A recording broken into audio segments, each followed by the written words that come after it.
Hello students, next we are going to discuss about the visible light. ठीक है, तो visible light की जो फ्रीक्वेंसी रेंज है, फ्रीक्वेंसी रेंज विजिबल लाइट की आपकी 4 × 10⁻14 हर्ट्स से लेके टू 7 × 10⁻14 हर्ट्स. सही है. और इसकी जो वेवलेंथ है, वेवलेंथ रेंज आपको बताया था 700 to 400 नैनोमीटर तक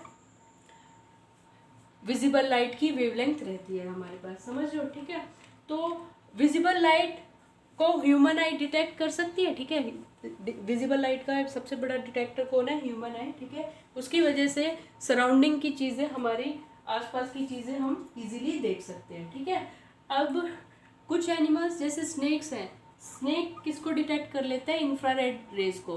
तो कोई भी एनिमल है, क्योंकि उसका कुछ ना कुछ टेम्परेचर रहता है, इसलिए वो क्या रिलीज करता है? इंफ्रारेड वेव्स रिलीज करता है. तो स्नेक्स उसको डिटेक्ट करता है और उससे आइडिया लगा देता है कि सामने कौन सा एनिमल है. सही है. इसी तरह से कुछ इंसेक्ट्स हैं, कुछ इंसेक्ट्स ऐसे हैं जो किसको डिटेक्ट कर पाते हैं? यूवी रेज को डिटेक्ट कर पाते हैं. सही है. तो विजिबल लाइट की फ्रीक्वेंसी रेंज को लर्न करके रखना. ठीक है, और उनकी वेवलेंथ की रेंज क्या होती है वो भी आपको पता होना चाहिए. Next we are going to discuss ultraviolet light. ठीक है, अल्ट्रावायलेट लाइट. तो अल्ट्रावायलेट लाइट को कौन प्रोड्यूस करता है? जैसे हमारा सन प्रोड्यूस करता है अल्ट्रावायलेट लाइट को. ठीक है, जो इसकी वेवलेंथ है, इसकी वेवलेंथ रेंज है 4 × 10⁻⁻7 मीटर से लेके 6 × 10⁻⁻10 मीटर. ठीक है, यूवी रेंज इस रेंज में इसकी वेवलेंथ रेंज लाई करती है. सही है. और इसका प्रोड्यूस कौन करता है? Sun is the producer of the ultraviolet light. ठीक है, बट 40 to 50 किलोमीटर अबव हमारे अर्थ के सरफेस से ओजोन लेयर प्रेजेंट है. ठीक है, और ओजोन लेयर अल्ट्रावायलेट लाइट को हमारे अर्थ तक पहुंचने में रोकती है. ठीक है, क्योंकि यूवी रेस का ज़्यादा एक्सपोजर हमारे लिए अच्छा नहीं है. सही है. तो यूवी रेस को आने से कौन रोकता है? ओजोन लेयर रोकता है. बट ओजोन लेयर में जो होल हो रहे हैं, जिस वजह से सभी वर्ल्ड की कंट्रीज़ क्या हैं? कंसर्न है, क्योंकि इससे क्या होगी? ग्लोबल वार्मिंग इंक्रीज होगी. ठीक है, बाकी यूवी रेज को यूज़ करते हैं हम, जो सर्जिकल इंस्ट्रूमेंट होते हैं ना, उनको स्टेरलाइज करने के लिए, उनको डिसइंफेक्ट करने के लिए यूवी रेज का यूज़ होता है. ओके, नेक्स्ट है एक्सरेज.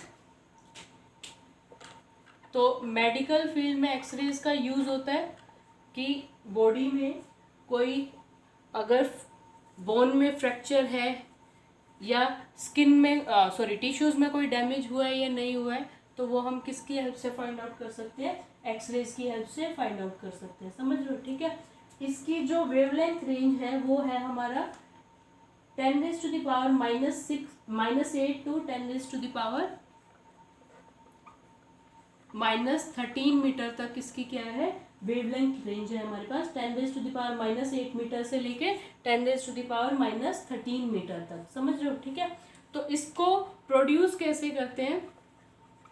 इसको प्रोड्यूस करते हैं, एक मेटल का हम सरफेस लेते हैं और उस पे इलेक्ट्रॉन्स की बम्बार्डमेंट करवाते हैं. मेटल सरफेस से किसकी बम्बार्डमेंट, किसकी कोलिजन करवा रहे हैं? इलेक्ट्रॉन से की बम्बार्डमेंट करवाते हैं. तो उस टाइम पे क्या प्रोड्यूस होती है? एक्सरेज प्रोड्यूस होती है. ठीक है, तो हाई एनर्जी इलेक्ट्रॉन्स को अगर मेटल सरफेस से कोलाइड करवाएंगे, बम्बार्ड करवाएंगे, ठीक है, तो कौन सी रेज प्रोड्यूस होंगी? एक्सरेज प्रोड्यूस होंगी. समझ लो. ठीक है, तो एक्सरेज का कैंसर के कुछ फॉर्म को ट्रीटमेंट करने के लिए भी हमारा यूज होता है. समझ लो. अब ज़्यादा एक्सपोजर एक्सरेज का हमारी बॉडी के लिए सही नहीं है. क्यों? क्योंकि ये सेल और हमारी बॉडी के जो टिश्यूज है उनको अफेक्ट कर सकती है. ठीक है, ओवर एक्सपोजर एक्सरेज का हमारी बॉडी के लिए यूजफुल नहीं है. ठीक है, next type and last type of wave is gamma rays. ठीक है, इसके बाद ये चैप्टर कंप्लीट है. गामा रेज जिसकी सबसे ज़्यादा फ्रीक्वेंसी होती है और सबसे हाई एनर्जी की रेडिएशंस हैं ये. ठीक है, और इनकी जो वेवलेंथ रेंज है वो है 10⁻⁻10 मीटर से लेके 10⁻⁻14 मीटर तक लाई करती है, ठीक है। तो न्यूक्लियर रिएक्शंस में क्या प्रोड्यूस होती है, गामा रेज प्रोड्यूस होती है, ठीक है। हाई एनर्जी रेडिएशन है ये, और न्यूक्लियर रिएक्शन के टाइम पे प्रोड्यूस होती है। Thank you.